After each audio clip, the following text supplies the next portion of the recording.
Gulf രാജ്യങ്ങൾക്കെതിരെയുള്ള ആക്രമണ ശ്രമങ്ങൾ തുടർന്ന് ഇറാൻ അബുദാബിയിലെ അൽ ഷവാബ് മേഖലയിൽ മിസൈൽ അവശിഷ്ടങ്ങൾ പതിച്ച് ഭാരതീയന് പരിക്കേറ്റു.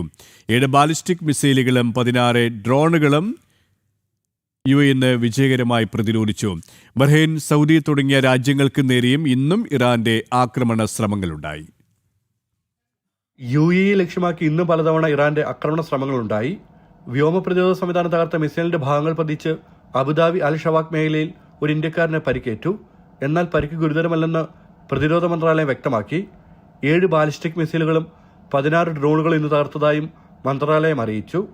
ഇറാൻ ആക്രമണം തുടങ്ങിയ ശേഷം ഇതുവരെ 352 ബാലിസ്റ്റിക് മിസൈലുകളും 15 ക്രൂയിസ് മിസൈലുകളും 1759 ഡ്രോണുകളും പ്രതിരോധ സേന നേരിട്ടു. ആക്രമണങ്ങളിൽ ഇതുവരെ 2 സൈനികരുൾപ്പെടെ 8 പേർ കൊല്ലപ്പെടുകയും ചെയ്തിട്ടുണ്ട്. സ്വദേശികളും വിദേശികളുമായ 161 പേർക്ക് ഇതുവരെ പരിക്കേറ്റതായും ഔദ്യോഗിക കണക്കുകൾ വ്യക്തമാക്കുന്നു.